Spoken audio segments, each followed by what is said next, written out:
This herd of short-horn Aberdeen Angus cross cattle, which have been left to fend for themselves on the island of Swona since 1974, are now officially recognised as a separate breed. In 1986 there were 33 cattle on the island, but over the years the numbers have dwindled to 16. The present herd, in the year 2004, comprises 10 bulls, 4 cows and 2 calves. Over the years, the Swona cattle have been studied by zoologist Professor Stephen Hall of De Montfort University in Lincoln, who has claimed that the cattle are almost like a new animal because they've not been bred in captivity for economic profit and have therefore experienced some genetic changes. After 5 generations of natural selection, these animals are a unique breed. They have adapted to the environment and have developed a social system of their own. The Swona cattle are more easygoing and tolerant because they've escaped the habit of being used by humans for work purposes.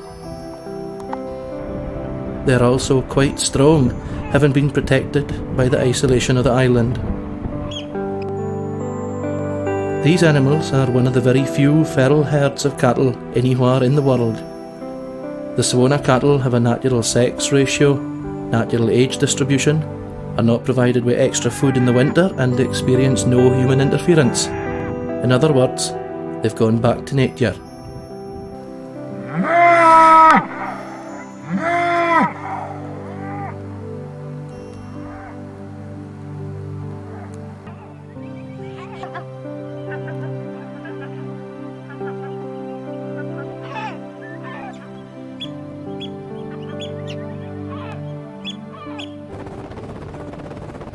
The island of Sona is one of the most southerly of the Orkney Islands, lying 3 miles off South Rowlands and 6 miles north of the Scottish mainland.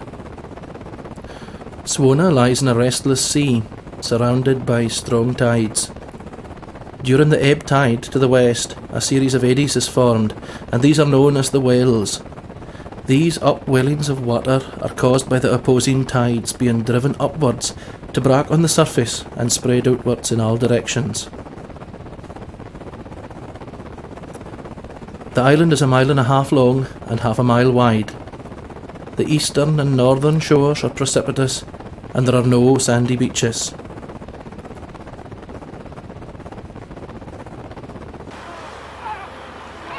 Visiting Swona in a conventional fishing boat on a nice open day can be an exhilarating experience as the boat competes with the last of the ebb tide.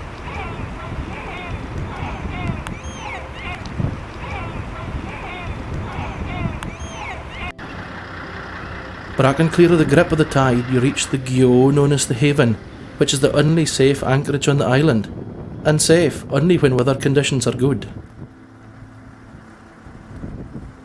Once safely in the haven, the boat is made secure to the breakwater, which was constructed in 1906 by the Northern Lighthouse Board.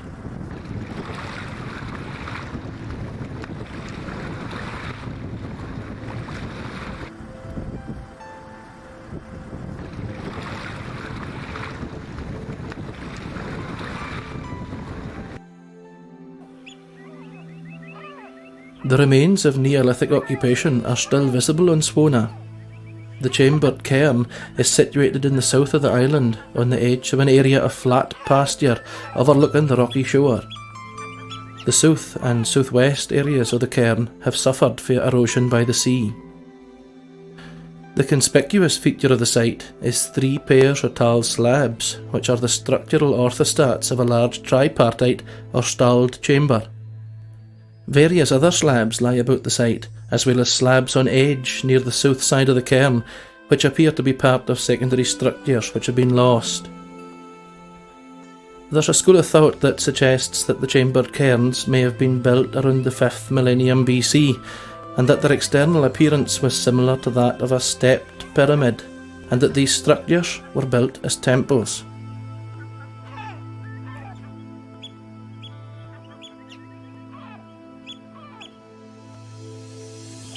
There are remains of ancient settlements on the ground near to or adjoining the cliffs.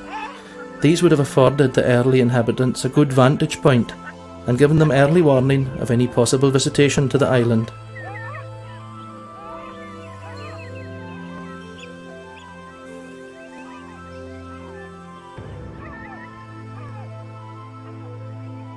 The flagstone used in the building work was readily available from the adjoining cliffs or adjacent beach areas, and this settlement, which is near to the Loch of the Tarf, is quite extensive.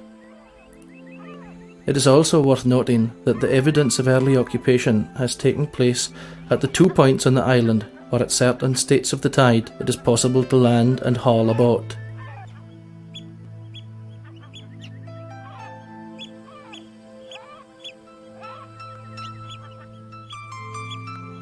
After Neolithic man's occupation of the island, it is thought that the Picts were resident, and at the head of the stony beach there are the remains of an old building.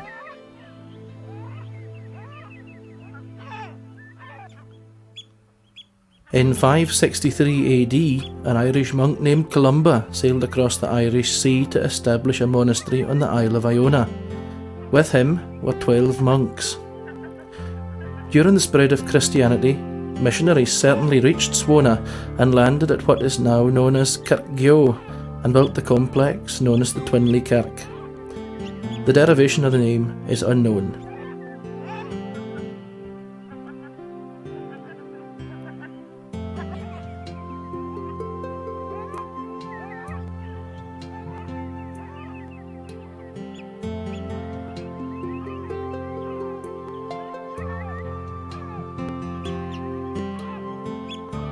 The occupation of the island by the Picts prevailed until the 9th century, when the Norse longships sailed into Orkney waters. The Norsemen were the first to call the Pentland Firth by something like its present name, Petlandsfjordr, the Firth of the land of the Picts. They also named the island Svini, Swine Island, and gave us the place names that are in use today. The earth mound on which the old building is standing is the site of a Viking settlement. Over the years, long after the Viking occupation, the site has been built on. The Orkney Inga saga names the earliest known inhabitant on Swona as Grim. This black rocky headland, called Grimsully, is named after him. The skios are little structures built of dry stones without mortar, which allows the wind to blow through and dry the fish which were hanging inside. Fish cured in this way were tougher than those dried over a fire. Some of these unusual buildings are still structurally sound, but others are suffering for the ravages of time. They are roughly 30 feet long, 3 feet wide and 4 feet high, are to be found in the north and south of the island in close proximity to the beaches where an ample supply of building material was available. The rounded stone dyke enclosures are called crews. They vary in size up to 120 feet in diameter. Strawberries, rhubarb and early potatoes were grown in these structures, which helped to keep out the salt spray. In addition, they were used for housing animals overnight, and are home to the thriving colony of fulmars which compete for space. The crews are located in the north and the south of the island and are a distinct feature of the Swona landscape.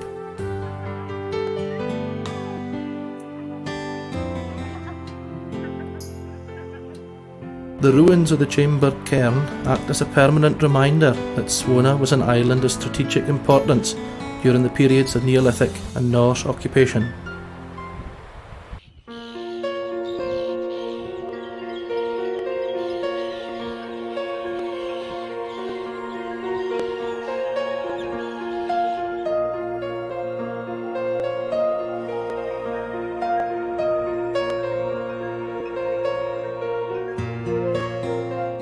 After the Norse occupation, for a period of 300 years, history is silent about life on the island of Swona. Thereafter, various distinguished authors have visited the island over the centuries and left us with glimpses of a way of life now long gone. It is known that from 1550 to 1850, the name Halkro existed on the island, and in 1586 a chapel was built and dedicated to St. Peter, but after the Reformation it fell into disuse. Throughout the 1800s, Swona was the centre for catching couths and dogfish.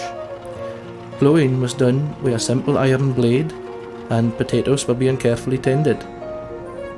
The folk, for all their hardship, survived and flourished as there were 9 households with a total of 47 persons.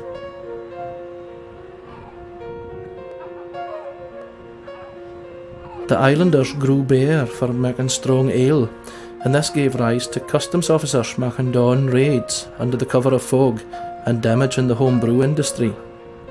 It is recorded that during the 19th century, the seabed around Swona became the graveyard for the many ships that foundered on her treacherous coastline.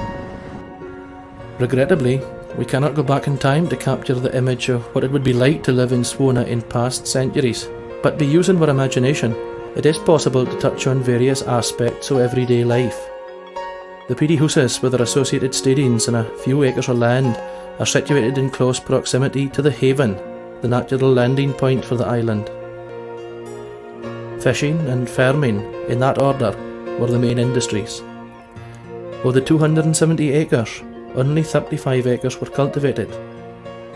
The light soil was ploughed by ox, and oats and barley were the main crops. But the black oats were found to be best and were used in the making of malt. The malt was used in the 2 kilns that are on Swona for the production of home brew, which of course, in turn, guaranteed unscheduled visits by the customs and excise officers.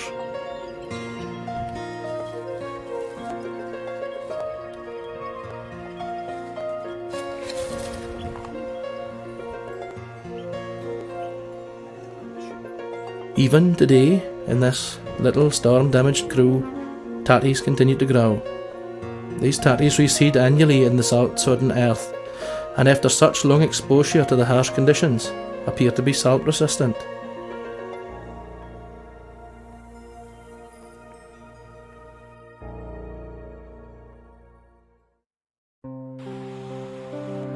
This round pillar at the north end of the island was built as a landmark and navigation aid by the survey ship Triton.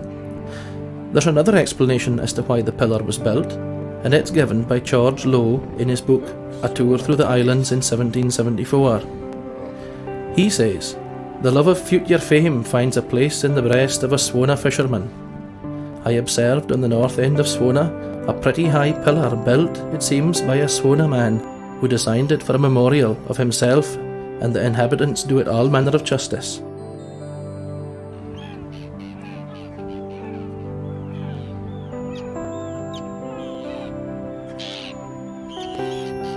The slate quarry provided the roofing material for all the buildings. The shallow quarry was drained by using the pump, and the extricated slates were stacked, ready for shipping. Annually, 6 to 7 tons of slate were worked each year, and this provided another welcome source of income for the islanders.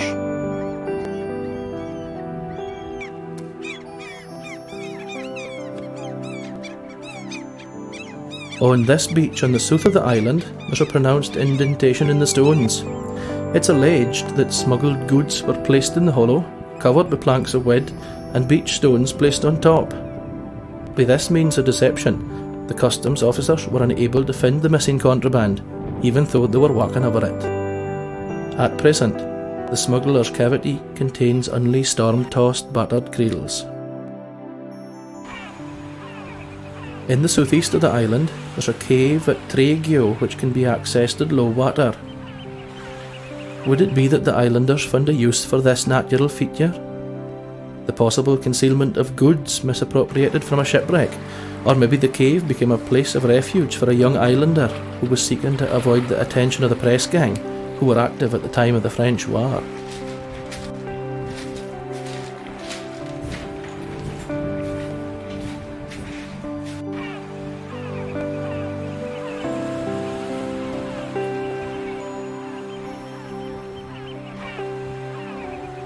The Chroma was a British steamer on passage from Dundee to New York with a general cargo when she went ashore on Swona during dense fog in August 1899. She ran aground at the rock stack called the South Clet, and the crew were all saved. The Swona men salvaged the cargo, and this with a lot of fittings and furniture were set out on the grass. The sale of the cargo was extensively advertised, and boats came for Chona Grots, Stroma, and the North Isle steamer brought folk for Scapa Pier. It was a big sail, with bales of jute and canvas and nearly 5,000 cases of marmalade being auctioned. The southwest tip of the island is known as the Tarf, and the tail of the Tarf is the low-lying checkered promontory which projects out into the Pentland Firth. Surrounded by skerries and submerged rocks, it has proved to be a very dangerous place for ships over the years.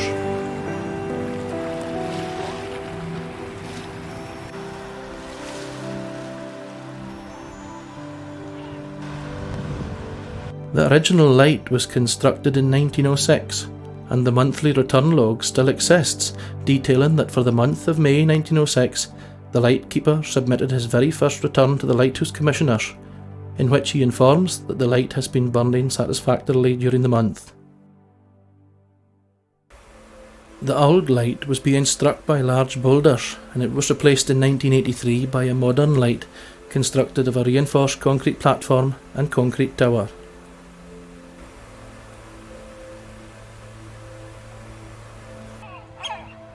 Schooling was an important part of island life.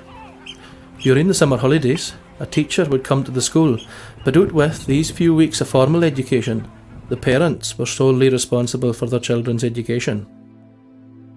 The young James Rosie's copybook shows he was an attentive scholar, and he was one of the last pupils to attend the school before it closed in the 1920s.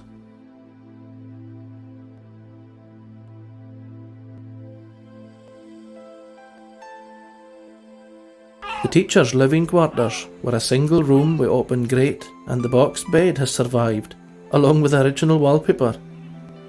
And, in the smallest room with a commanding view, it just might on occasions have been a bit drafty. The schoolroom has long lost its character and has been used as an agricultural store.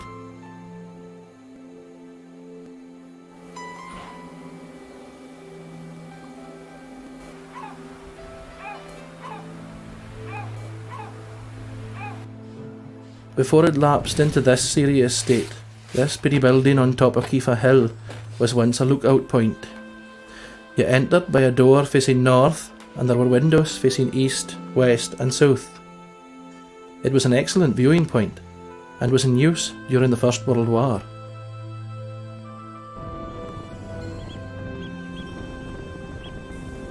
Up until the 1920s, fishing had been the main industry, but when the whitefish market collapsed, the islanders' incomes were cut drastically.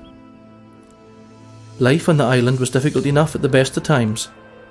The younger generation, unable to make a living, were keen to get away from the isolation of Swona, and in the mid-1920s 5 families departed, and this left the 7 members of the Rosie family as the sole occupants of Swona.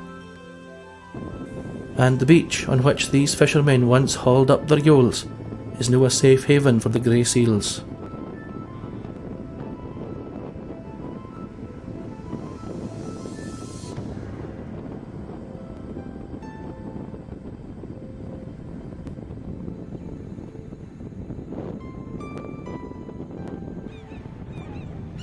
Over the years there have been many shipwrecks, but in the 1930s there were 2 large ships which foundered on Swona. They were regarded by the islanders as a godsend. The salvage of these ships provided much needed goods and materials. In July 1931, the Danish steamer Pennsylvania, on passage from New York, struck Swona at 3 in the morning in dense fog. The Long Hop lifeboat came to the rescue, but the crew refused help and landed on Swona in their own boats. A Dutch salvage tug arrived, but the ship broke her back and was then sold to a consortium of local folk for £100. 4 years later, in August 1935, the Swedish motor vessel Gunnaren ran ashore near Selkiskerry in fog. She was on a journey from New York to Gothenburg. The Long Hop lifeboat took off the crew and mails.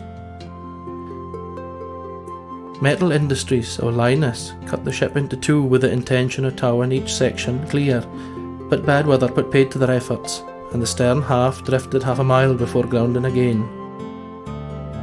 All that remains visible of the stern half of the ship is the wreckage which appears at low water below Rose Cottage. The Rosie family could afford to remain on the island because they had assets such as farming, lobster fishing, boat building and lighthouse keeping. Men provided the workforce, with the women looking after the house and helping out with the farming. The Rosie family were innovative, and it was in 1934 that they introduced electricity to the island. The roof of the workshop at Rose Cottage has collapsed, but it's underneath these heavy slates that the distribution board devised by James Rosie is to be found.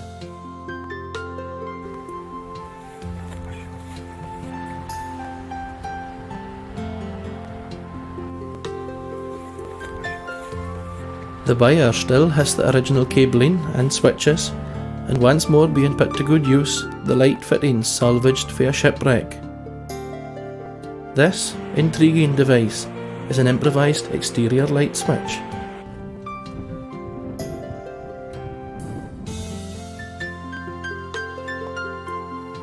During World War II, the ships and shore batteries in Scapa Flow tested their guns. It was not unknown for a shell from this barrage of firepower to land on Swona, much to the alarm of the residents. An air raid shelter was built on the beach at Kirkgyo in the south of the island. This would have offered some means of protection, and psychologically gained them peace of mind.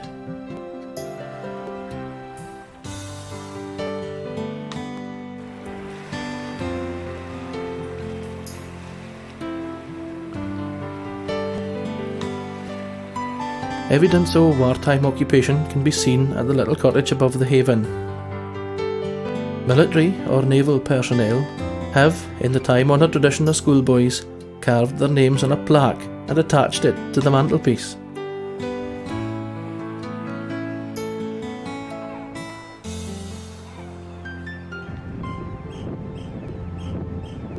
The slates on the roof of this old byre are slipping off as the wooden nails give up. The folk on the island used what materials were to hand in the construction of the cattle stalls.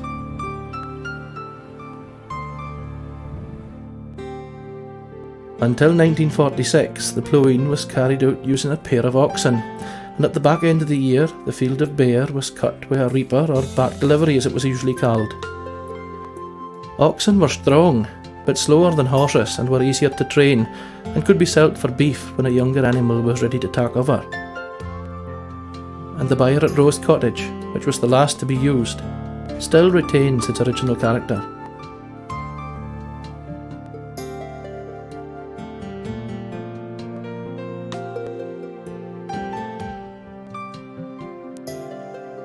It was in 1946 that the first tractor came to the island. It was a second-hand Fordson and was never fitted out with tyres.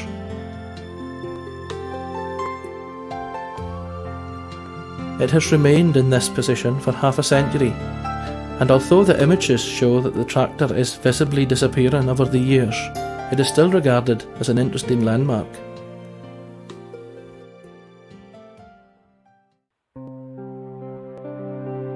In the old days, there were the old ways, and the principle of never throwing anything out in case you might find a use for it was certainly adhered to in Swona. The contents of the buildings bear witness to that.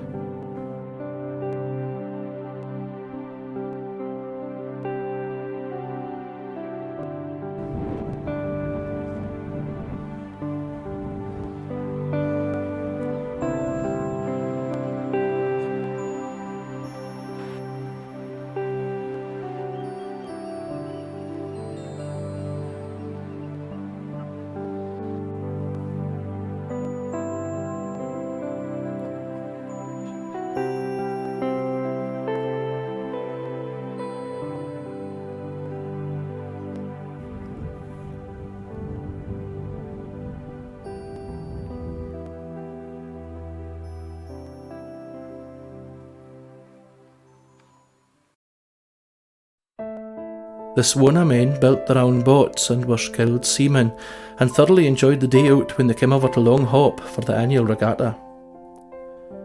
On this particular regatta day in 1961, the two Swona boats lie at the Long Hop pier. The larger of the boats is the Hood, with the Falcon K418 lying alongside. She was built for lobster fishing, but specially rigged for sailing in regattas.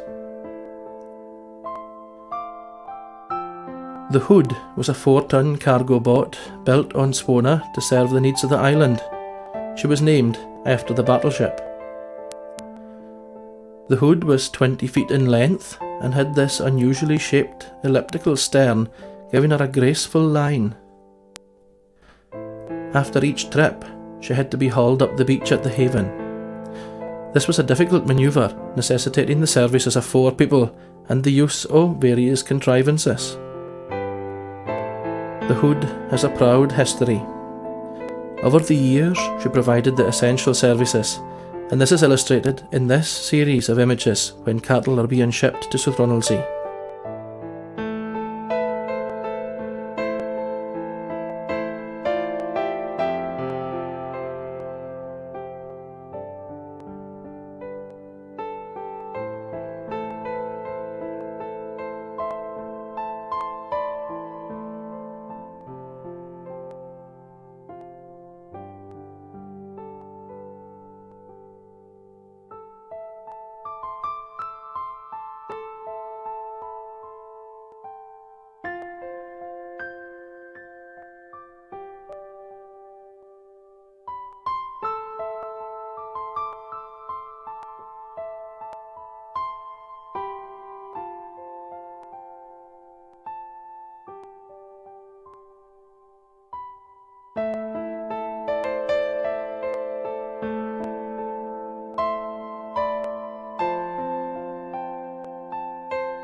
As time passed, age began to take its toll. The remaining Rosie family, a brother and sister, were unable through illness to carry on living on Swona. The house was left as if they had intended to return. It was March 1974.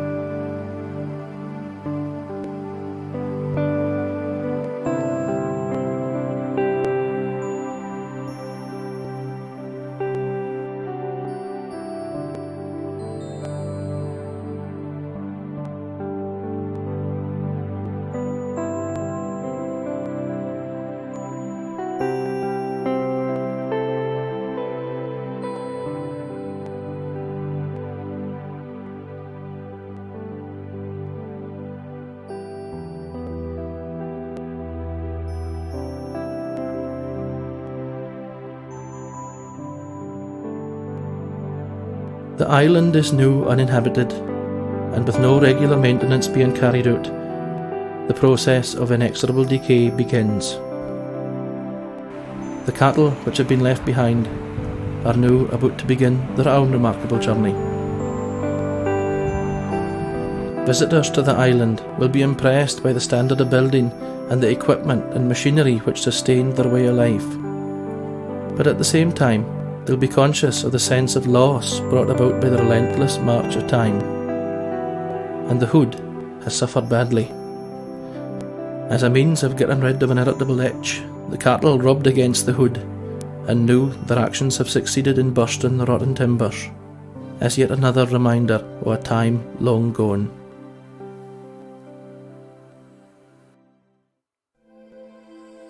The 2-storey house situated at the haven is known as Norhead, and has been used on a temporary basis over the years by people staying on the island.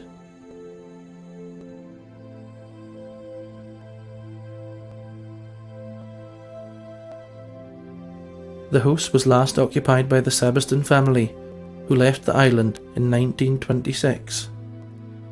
Even today, the character of the house is reminiscent of that period.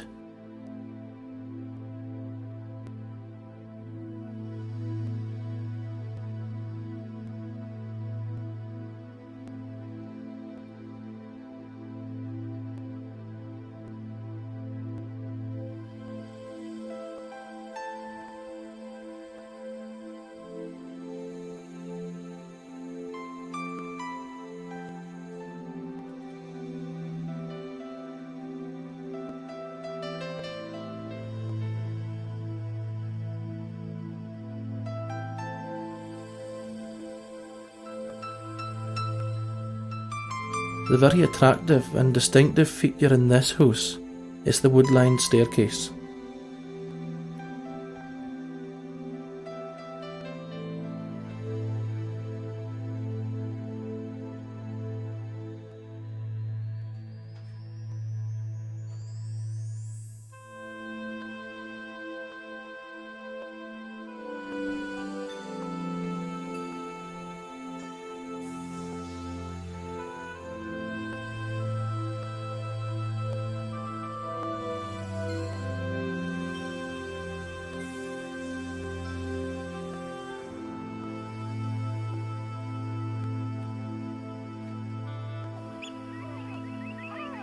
The main herd of cattle graze over most of the island, but the northern part of Swona, at the north head, is the preserve of a mature bull who has been banished for the herd.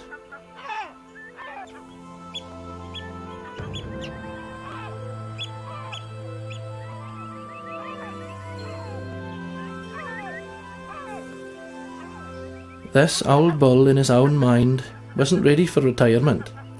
He was prone to venture forth, bellowing his presence with a very wheezy roar. He demonstrated that there was still life in the old boy, and, given half a chance, he could still do the business.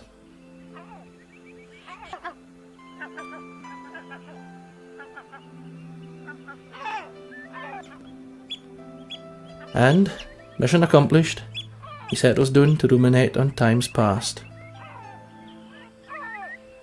The area around the Loch of the Tarf in the southwest of the island is also the preserve of banished bulls. There may be up to 4 bulls at any one time roaming around this area, enjoying their forced retirement. These old bulls will all have been either the dominant bull of the herd or failed contenders for that position.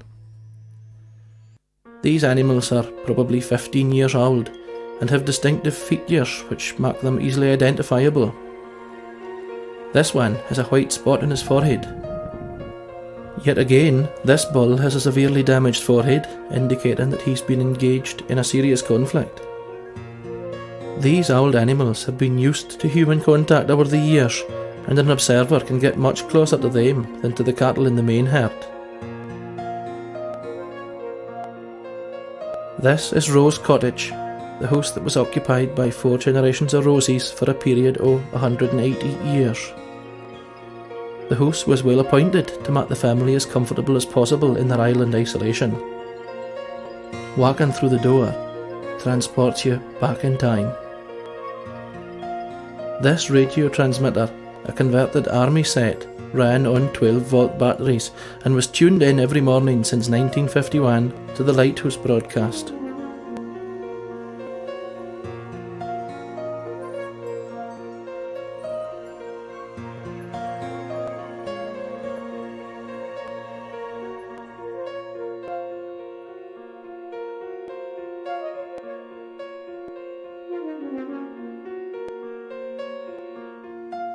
Very little has changed. Very little has been disturbed.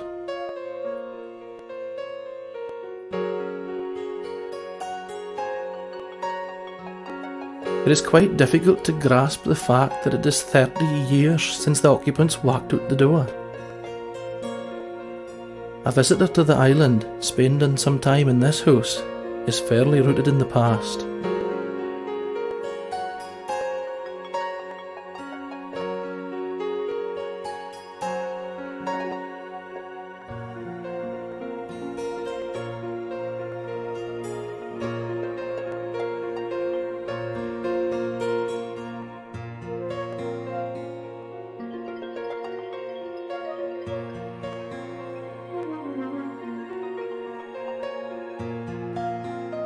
The Swona cattle show a range of colour pattern, being predominantly black, brown and white.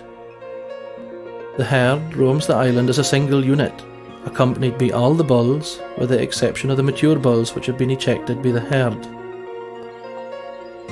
When disturbed, the cattle tend to group, and this response is usually initiated by one of the mature coos or by one of the sub-adult group bulls.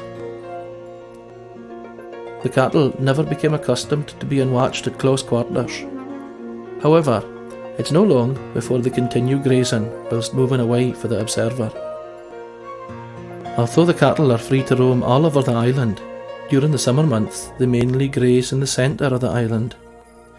During the winter months, before the spring flush of new grass arrives, the cattle are known to forage for seaweed.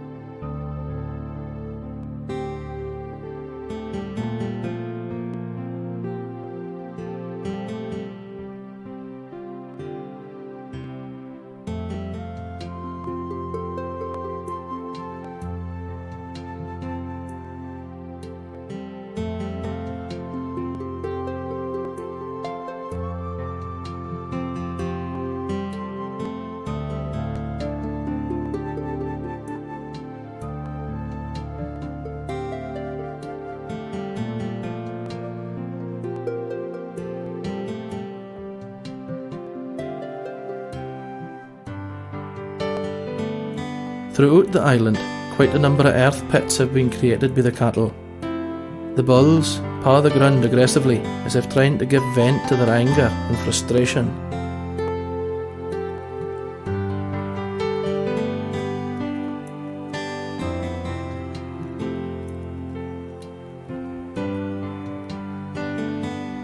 Set against that aggressive type of behaviour, it's no unusual to see the dominant bull licking the face of a sub-adult bull, a gesture designed to subdue the tension created by a competing younger male.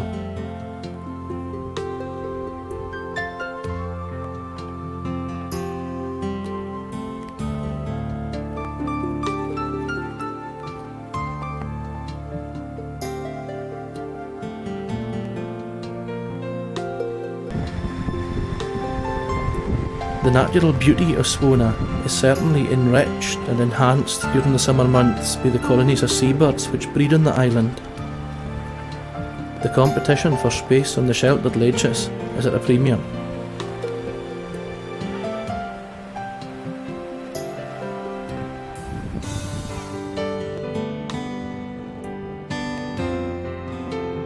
At the southeast of the island, there's a large puffin colony.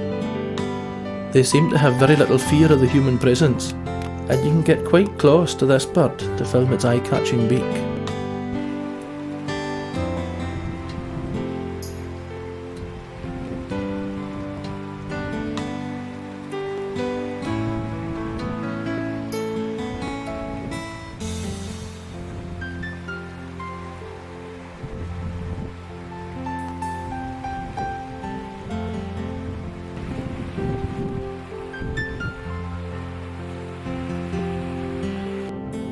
A cormorant shares a rocky ledge with razorbills and puffins.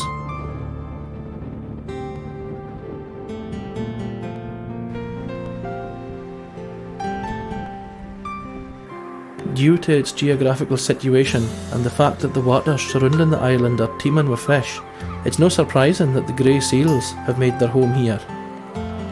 They haul up on all the vantage points to escape the fast-flowing tide.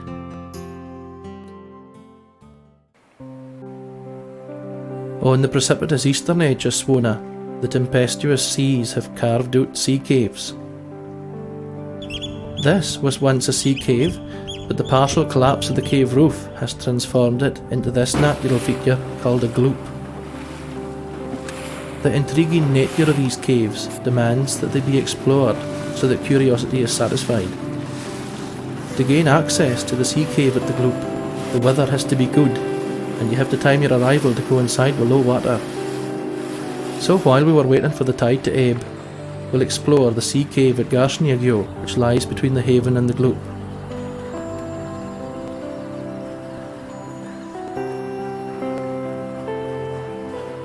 It's a relief to escape the tidal race and lie in the still water of the cave.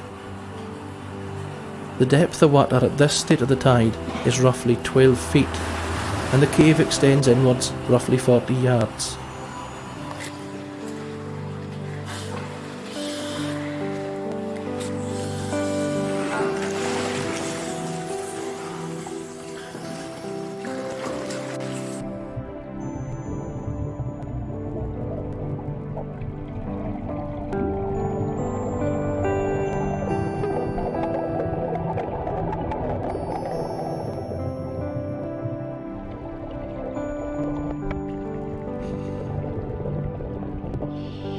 In the cave itself, there's no marine growth, but there is marine life.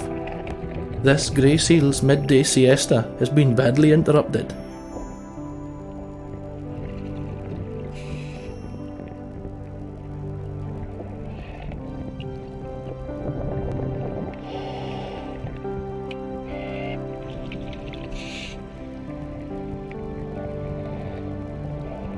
At its innermost, the depth of water is roughly 5 feet, and the diver is standing on a sloping, stony surface, filming the boat near the cave entrance.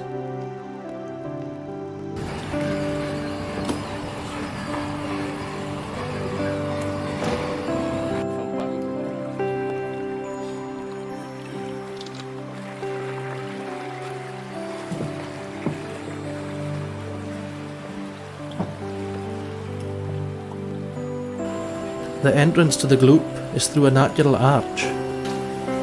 Young cormorants leave their nesting ledges and drop into the still water.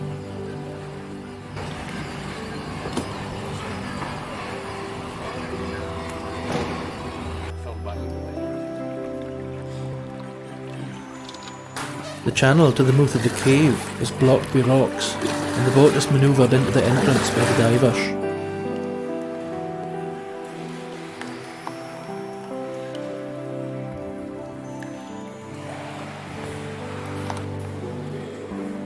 The cave extends inwards to a depth of 80 yards, and at the innermost tip there's a stony beach where 2 seals are resting.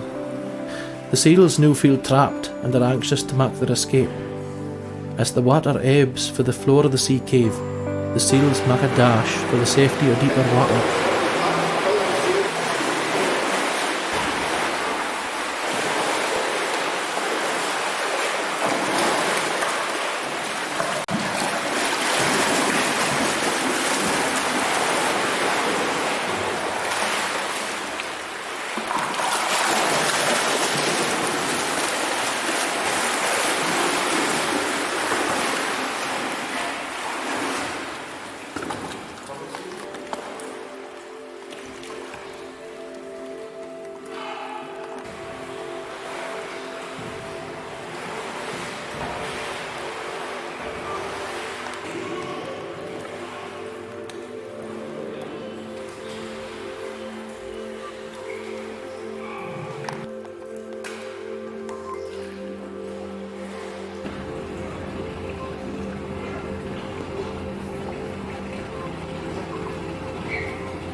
Our journey began with the presence of the feral herd of cattle on an island in the Pentland Firth. These cattle are the true residents of Swona. This old bull survived the long, harsh winters, enjoyed the lush summer grass, competed for and succeeded in contributing to the gene pool of the herd. Born on the island, and having lived to a ripe old age, he has gone full circle. His time has come. Swona is an island in transition, left to nature, with the houses settling into quiet decay. Whether the cattle's continued presence on the island is by accident or design is of no consequence. In one sense, their foothold on Swona is precarious, since only 1 or 2 calves are born each year, and they don't always survive.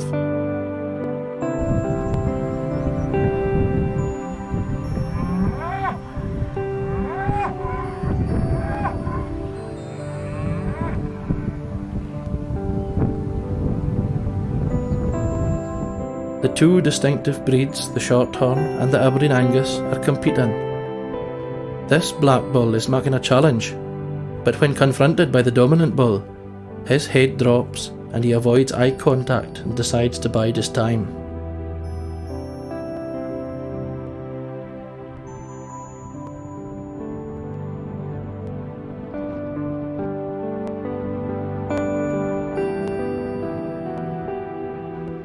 To the observer, the animals appear to be in very good condition. The Swona cattle are a living relic of the draft oxen which were last used on the island in the 1940s. These cattle are all closely related, and the herd is in reality an extended family. They are tough, and they're resilient, and they are Swona's legacy for the future.